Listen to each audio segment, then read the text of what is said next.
అందరికీ నమస్కారం. నా పేరు రమ. శాడిస్టిక్ గురు 11వ భాగం.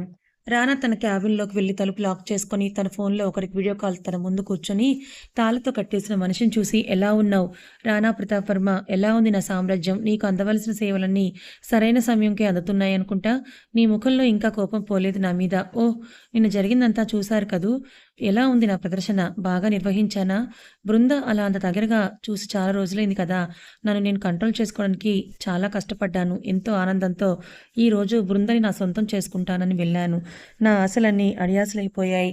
కానీ తను ఇప్పుడు కడుపుతో ఉంది. నీకు తెలియని విషయం చెప్పనా? ఇంకా కొద్ది రోజుల్లో ఆ బిడ్డని తనకి దూరం చేయాలని అనుకుంటున్నా అన్నాడు. ఆ మాట విన్న వెంటనే నా బృందకి చిన్న అపాయం జరిగినా తన మీద ఒట్టు. నా నుండి నువ్వు తప్పించుకోవడం అసాధ్యం. నువ్వు ఈ ప్రపంచంలో ఎక్కడ దాక్కున్నా సరే బృంద చేతిలోనే నిన్ను చచ్చేలా చేస్తాను. నకిలీ రానా నవ్వుతూ నీకు అంత అవకాశం నేను ఇవ్వను బ్రో. ఇలాగా నీ నుండి తనకి విడాకులు ఇప్పిస్తానుగా. సరే బ్రో. బాగా విశ్రాంతి తీసుకో. నీకు ప్రతి ఒక్కటి చూపిస్తూ ఉంటాను అని కాల్ కట్ చేశాడు. రానా ఇక్కడ నుండి ఎలా తప్పించుకోవాలని ఆలోచిస్తున్నాడు. నిన్న రాత్రి జరిగింది ఒకసారి గుర్తు చేసుకుంటున్నాడు. ఆఫీస్‌లో మీటింగ్ పూర్తయిన తర్వాత అమర్ మిగతాది నువ్వు చూసుకో. బృంద నా కోసం వెయిట్ చేస్తోంది. నేను వెళ్తున్నానని ఆఫీస్ నుండి ఎంతో సంతోషంగా ఇంటికి బయలుదేరి వెళ్తుండగా దారిలో ఎప్పుడు ఒంటరిగా దొరుకుతాడా అని వెయిట్ చేస్తూ ఉన్న తను ఈరోజు అవకాశం రావడంతో రానా కారుకి అడ్డంగా వచ్చి నిల్చున్నాడు. రానా సడన్ బ్రేక్ వేయడంతో తన దగ్గరగా వచ్చి కారు ఆగిపోయింది. అలా హఠాత్తుగా కారుకి దగ్గరగా వచ్చి అడ్డుగా వచ్చిన ఆ వ్యక్తిని కోపంతో కారు దిగి తన ముందుకు వెళ్లి "నువ్వు తెలివి తక్కువ వాడివా? నువ్విలా కారుకి అడ్డంగా నిల్చున్నావు" అని అడిగాడు. తన ముందున్న మనిషి ఏం మాట్లాడకుండా తననే చూస్తూ ఉన్నాడు. రానా "ఏయ్! నీతోనే మాట్లాడుతోంది" అని అన్నాడు. తన ముందు ఉన్న మనిషి తన మొహానికున్న ముసుగు తీసి నవ్వుతూ ఉన్నాడు. రానా అచ్చు తనలా ఉన్న మనిషిని చూసి మొదట షాకయ్యాడు. తర్వాత వెంటనే తన జేబులో ఉన్న తుపాకీ తీసి తన ముందున్న మనిషికి గురిపెట్టి "ఎవరు నువ్వు? అసలు నువ్వు నాలా ఎందుకున్నావు?" అని అడుగుతున్నా తను ఏం చెప్పకపోగా నవ్వుతూనే ఉన్నాడు. అనుమానం వచ్చిన రానా వెనక్కి తిరిగి చూసేలోపుగానే ఎవరో తన తలపైన కర్రతో బలంగా కొట్టారు. తల వెనుక పట్టుకొని నొప్పికి కళ్ళు బైర్లు కమ్ముతుంటే అలానే రోడ్డు మీద పడిపోయాడు ఆ నకిలీ రానా. "అయ్యో! ఏంటిలా ఒక్క దెబ్బకే పడిపోయావు రానా? రేయ్! వీడిని తీసుకెళ్ళి జాగ్రత్తగా చూసుకోండి. నేను నా బేబీ దగ్గరికి వెళ్తున్నా" అని నిన్న రాత్రి జరిగిందంతా గుర్తు చేసుకుంటూ ఉన్నాడు. అమర్ వచ్చి "సార్ నిన్న రాత్రి జరిగిన మీటింగ్‌కి సంబంధించిన ఫైల్" అని చెప్పాడు. రానా "అమర్ ఈ ప్రాజెక్ట్ పనులు అన్నీ నువ్వే చూసుకో" అని "నేను ఇంటికి వెళ్తున్నా" అన్నాడు. అమర్ "సార్ ఏదైనా సమస్య?" అని అడిగాడు. "లేదు. నా మనసేం బాగోలేదు. అందుకే నువ్వు చూసుకో" అని వెంటనే వచ్చాడు. డ్రైవర్‌తో "నేను వెళ్తున్నానని" కార్ తనే డ్రైవ్ చేసుకుంటూ రానాని ఉంచిన స్థలంకి వెళ్ళాడు. అక్కడ కుర్చీలో కట్టేసి ఉన్న రానా ముందు ఒక కుర్చీలో కాలు మీద కాలు వేసుకొని కూర్చొని తనని చూస్తూ "నిన్ను చూస్తుంటే చాలా జాలీగా ఉంది బ్రో. ఎందుకో తెలుసా? నీ బిడ్డని చంపాలని అనుకుంటున్నా." ఆ మాట చెప్పగానే రానా కోపంతో పిడికిలి బిగించి కుర్చీతో అలా పైకి లేచి తన ముందున్న నకిలీ రానాని తన గుండెల మీదుగా కాలుతో తన్నాడు. అలా తన్నగానే తను కింద పడిపోయాడు. అయినా కూడా ఆగకుండా తన మెడ మీద కాలు ఒత్తిపెట్టి "నీకు ఆ ఆలోచన వచ్చిందంటే నువ్వు ఇక బ్రతకడానికి వీల్లేదు" అని కోపంతో గట్టిగా అరుస్తున్నాడు. ఆ నకిలీ రానా మనుషులు రానాని వెనుకకు లాగి కదలకుండా గట్టిగా పట్టుకున్నారు. నకిలీ రానా పైకి లేచి పెదవికి దెబ్బ తగలడంతో చిన్నగా రక్తం వస్తోంది. అది చూసి నవ్వుతూ వేలుతో రక్తం తుడుచుకొని రానా కాలర్ పట్టుకొని "నువ్వు చేసిన దానికి వెంటనే నీకు ప్రతిఫలం ఉంటుంది" అని ఒక కన్నింగ్ స్మైల్ చేస్తూ "బాయ్ బ్రో.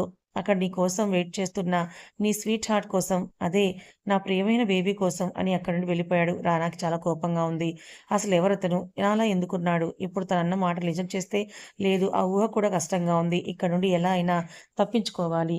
తను నాలా ఉన్నాడు కాబట్టి బృందకి తన మీద అనుమానం రాదు. కానీ తను నా స్పర్శని అనుభూతి చెందుతుంది అంటే బృందకి తన మీద అనుమానం రాకముందే తను అక్కడికి చేరుకోవాలి. ఇంటికి వెళ్ళిన రానా కోపంగా తన గదికి వెళ్లి డోర్ లాక్ చేసుకున్నాడు.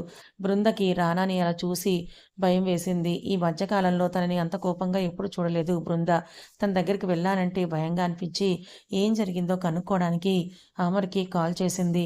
తను "ఇక్కడ అంతా మామూలుగానే ఉంది మేడం. సార్ మనసేం బాగోలేదని చెప్పే అక్కడికి వచ్చారు" అని చెప్పాడు. బృంద రానా ఎందుకు అమర్‌తో అలా చెప్పాడు? తన మనసు బాగోలేకపోవడం ఏంటి?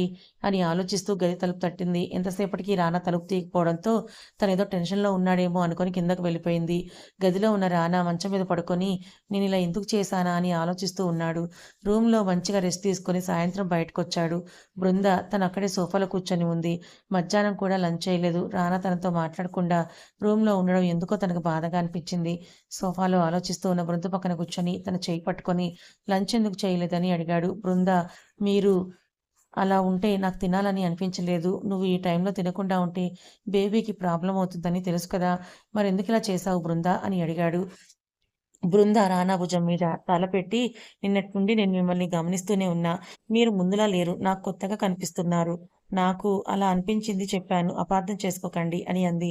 మీరెందుకిలా ఉన్నారు? నాకు తెలియదు కానీ, నాకు కష్టంగా ఉంది అని అంది. బృంద, నిన్న నేను మీతో ఫోన్‌లో మాట్లాడినప్పుడు మీ మాటల్లో వినిపించిన ఆనందం ఇంటికి వచ్చిన తర్వాత మీ కలలో మాత్రం కనిపించలేదు.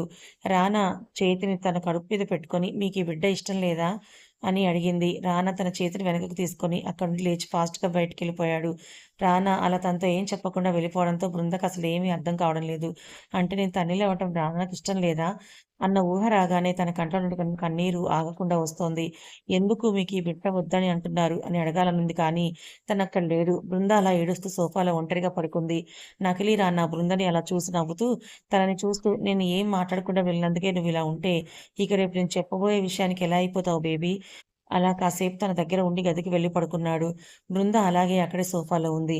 మార్నింగ్ మెలుకువ వచ్చిన తర్వాత తనెక్కడుందో చూసుకొని, అంటే రాత్రి రానా ఇంటికి రాలేదా? అని ఒకసారి గదంతా వెళ్లి చూసింది. తను పడుకునే ఉన్నాడు. బృందకి అంటే నేను అక్కడ ఒంటరిగా ఉన్నానని తెలిసి కూడా నన్నలా ఎలా వదిలేసొచ్చాడు రానా? అసలేమైంది? మీకు నాతో అలా ఎందుకు ఉంటున్నారు? ఇలా ప్రవర్తిస్తున్నారు మీరు అని తన ఎదురుగా కూర్చొని కన్నీళ్లు పెడుతోంది ఈ బృంద. తన పక్కన ఎవరో ఉన్నట్లుగా అనిపించి మెల్లగా కళ్ళు తెరిచిన అతనికి బృంద తనను చూసి మంచం మీద నుండి లేచి తనని చూసి కూడా తనతో మాట్లాడకుండా వాష్‌రూమ్‌కి వెళ్ళిపోయాడు. బృంద ఒక బొమ్మలా నిల్చుంది. తనని చూడకుండా కనీసం తన ముందు ఒక మనిషి ఉంది అని కూడా చూడకుండా తనలా వెళ్ళిపోవడం ఏం బాగలేదు. నేనేం తప్పు చేశానన్న భావన తనలో కలుగుతూ ఉంది.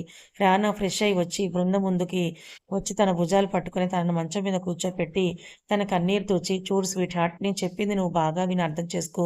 నువ్వు ఈ బిడ్డని కనడం నాకిష్టం లేదు. నాకున్న శత్రువుల వల్ల నిన్ను మరీ ప్రమాదంలో పడేయలేను. ఒకసారి నిన్ను చావు అంచుల దాకా తీసుకొని వెళ్ళాను. మళ్ళీ ఇంకోసారి ఆ ఊహ కూడా భరించడానికి నా మనసుకి కష్టంగా ఉంది. నిన్ను ఫోన్‌లో నువ్వు తల్లివి కాబోతున్నావని విన్నప్పుడు ఎంత సంతోషపడ్డానో నీకు తెలీదు స్వీట్ హార్ట్. నువ్వు ఫోన్ పెట్టేసిన తర్వాత బాగా ఆలోచించాను. నా వల్ల మళ్ళీ నీకెటువంటి ఇబ్బంది రాకుండా నువ్వు ప్రాణాలతో నా ముందుండాలంటే ఈ బిడ్డని నువ్వు కనకూడదు అని అక్కడి నుండి వెళ్ళిపోయాడు. బృందకి రానా ఏం చెప్పాడో అర్థం కాలేదు కానీ, తను ఈ బిడ్డను కనడానికి వీల్లేదు అని తన మాటల్లో అర్థమైంది. అసలు రానా ఇలా మాట్లాడతాడని బృంద ఊహించలేదు. అలా అని కళ్ళు తిరిగి అలానే మంచం మీద పడిపోయింది రానా. ఆఫీస్‌కి వెళ్ళిన రానా బృంద ఎంతసేపటికి కిందకు రాకపోయేసరికి లక్ష్మికి గదిలోకి వెళ్లి చూసింది. బృంద బెడ్ మీద స్పృహ పడిపోయి ఉంది. లక్ష్మి ఎంత లేపినా లేకపోవడంతో రానాకి ఫోన్ చేసి విషయం చెప్పింది. తను డాక్టర్‌కి కాల్ చేసి ఇంటికి వెళ్ళమని చెప్పాడు. నకిలీ రానా నవ్వుతూ ఆఫీస్‌లో ఉన్న వ్యక్తిగత గదిలోకి వెళ్లి మంచం మీద పడుకొని తన మనుషులకు ఫోన్ చేసి రానాతో మాట్లాడుతూ, "నీ స్వీట్ హార్ట్‌కి స్వీట్ టార్చర్ ప్రారంభించాను కానీ, అప్పుడే తను స్పృహ పడిపోయింది. నేను ఇచ్చిన మొదటి షాకే ఇలా అయితే అసలైన టార్చర్ స్టార్ట్ చేస్తే పాపం ఏమైపోతుందో! కానీ తనకి నేను ఏం కానివ్వను. ఎందుకంటే నేను తనతో జీవితకాలం ఉండాలి కదా! నీ మీద తనకి విరక్తి రావాలి. నిన్ను తను అసహ్యించుకోవాలి. తన మనసులో నుండి నిన్ను పూర్తిగా తీసివేయాలి. అప్పుడే కదా నాకు సంతోషంగా ఉంటుంది." అక్కడ ఉన్న రానాకి చాలా అంటే చాలా కోపంగా ఉంది. బృందని అలా చూస్తూ ఉంటే తనకి చాలా బాధగా ఉంది. ఎలా ఉంది బ్రో నీ స్వీట్ హార్ట్? నేను తనని బాగానే చూసుకుంటున్నాను కదా! తను ఏడుస్తూ ఉంటే నీ కళ్ళల్లో నుంచి బాధ నాకు తెలుస్తోంది. ఇప్పుడు నాకు హ్యాపీగా ఉంది. నా ప్రేమను నా నుండి దూరం చేసిన నీకు ఇది చాలా చిన్న తక్కువ పనిష్మెంట్. నా నుండి నా ప్రాణాన్ని వేరు చేశావు. కానీ నేను నీలానే చేయను. తనని మానసికంగా వేధిస్తూ ఉంటే అది చూసి నువ్వు ఇక్కడ అల్లాడిపోవడం నేను చూడాలి. తన తప్పు ఏం లేకపోయినా కూడా తను నీ భార్య అయినందుకు తనకి ఈ బాధలు తప్పవు. ఏంటి నేనెవరైనా ఆలోచిస్తున్నావా? ఆలోచించు. బాగా ఆలోచించు. నువ్వు నాకేం చేశావో నీకు అర్థమవుతుంది. నకిలీ రానా చెప్పింది విన్న రానా అంటే నువ్వు ప్రియా భర్తవా? తొందరగానే కనిపెట్టావు. అవునులే. నువ్వు చంపిన మొట్టమొదటి అమ్మాయి తను మాత్రమే కదా! ఆ మాత్రం గుర్తుపెట్టుకోవాలి కదా నువ్వు. అసలెందుకు చంపావు తనని? తను కూడా నీ భార్యలాగే కదా! నువ్వు బృందని ఎంతలా ప్రేమించి పెళ్లి చేసుకున్నావో, నేను కూడా నా ప్రియను అలానే పెళ్లి చేసుకున్నా. నా నుండి నా భార్యని ఎలా దూరం చేశావో, నేను కూడా అలానే చేస్తాను. కానీ నీలా నేను తనని చంపను. నీ నుండి నేను తనని దూరం చేస్తాను. రానా, నువ్వు నిజం తెలుసుకోకుండా బృందని టార్చర్ చేస్తున్నావు. ప్రియని నేను చంపలేదు. ప్రియ నా బెస్ట్ ఫ్రెండ్. తనని చంపినవాడు ఇప్పుడు ప్రాణాలతో లేడు. నకిలీ రానా నవ్వుతూ వావ్! నువ్విలా కూడా మాట్లాడతావా? నీ భార్య దగ్గరకొచ్చేసరికి ప్రియ నీ బెస్ట్ ఫ్రెండ్ అయిపోయిందా? రానా నువ్విప్పుడు నేను చెప్పిన ఏవీ నమ్మవు. కానీ అది తెలుసుకోకుండా నువ్వు బృందని ఇలా ఇబ్బంది పెట్టడం బాగోలేదు. కానీ ఒక్కటి మాత్రం గుర్తుపెట్టుకో. నేను బయటకు రానంత వరకే నీ ఆటలు. ఆ తర్వాత నేను కనుక బయటికి వచ్చానే అనుకో అప్పుడు చెప్తాను. నువ్వు తనని ఎన్ని ఇబ్బందులు, బాధలు పెట్టావో అన్నీ నీకు డబ్బులిస్తాను గుర్తుపెట్టుకో. బృంద గురించి నీకు పూర్తిగా తెలియదు. తను నన్ను చూసి భయపడే మాట నిజమే కానీ తనంత ధైర్యవంతురాలు లేదు. తన ధైర్యం నేను మొదటిసారి జైలుకి వెళ్ళినప్పుడు నేను ఏ తప్పు చేయలేదని నన్ను నమ్మి నా కోసం పోరాటం చేసి నన్ను బయటకు తెప్పించింది. నువ్వన్నావు కదా! నేను తనని ప్రేమించి పెళ్లి చేసుకున్నానని. అవును. కానీ నేను నన్ను ప్రేమించలేదు. తనని బలవంతంగా పెళ్లి చేసుకున్నాను. తనని రాక్షసుడిలా ఉన్నా నన్ను మనిషిలా మార్చింది. నేనిప్పుడు ఎలా ఉన్నానో అలా ఉంటేనే నీకు మంచిది అని నన్ను పాతరానాలా మార్చాలని చూడకు. అప్పుడు నా బృంద కూడా నిన్ను కాపాడలేదు. వావ్! రానా నీ ప్రేయసికి పొగిడింది చాలులే. అసలే తను చాలా నీరసంగా ఉంది. కళ్ళు తిరిగి పడిపోయింది. అసలు తను ఒట్టి మనిషి కూడా కాదు కదా! నేను చెప్పిన మాటలకు బాగా ఆలోచించినట్లు ఉంది. ఇందాకే డాక్టర్‌ని ఇంటికి పంపాను. సరే, నేను తన దగ్గరికి వెళ్ళాలి. నువ్వు రెస్ట్ తీసుకో. రానా ప్రతాప్ వర్మ అని అన్నాడు. రానా బృంద గురించి ఆలోచిస్తూ గట్టిగా కళ్ళు మూసుకొని స్వీట్ హార్ట్ నువ్విలా ఉంటే రేపు అక్కడ ఉన్నది నేను కాదు అన్న నిజం తెలిస్తే నువ్వు తట్టుకోలేవు. ఇంటికి వెళ్ళిన రానాకి డాక్టర్ బృందం చెక్ చేసి తను చాలా బలహీనంగా ఉంది. ఈ టైంలో తను చాలా మంచి ఫుడ్ తీసుకోవాలి. తను దేని గురించో ఆలోచిస్తూ తన ఆరోగ్యాన్ని సరిగ్గా చూసుకోవటం లేదు. రానా మనసులో నవ్వుతూ పాపం బృంద నేను చెప్పిన దాని గురించి ఆలోచిస్తూ ఇలా అయింది. అప్పుడే ఏమైంది? ఇంకా చాలా ఉంది. ఓకే డాక్టర్ నేను తనని బాగా చూసుకుంటాను. డాక్టర్ టైంకి తిని, టైంకి మెడిసిన్ వేసుకుంటే తన కడుపులో పెరుగుతున్న బిడ్డ ఇద్దరూ ఆరోగ్యంగా ఉంటారని తను వెళ్ళిపోయింది. రానా బృంద దగ్గరికి వెళ్ళాడు. తను బెడ్ మీద పడుకొనుంది. కానీ తన కంటి వెంట కన్నీరు కారుతూనే ఉంది. రానా తనని చూసి అక్కడ సోఫాలో కూర్చొనున్నాడు. బృంద మెల్లగా లేచి మంచం మీద కూర్చుంది.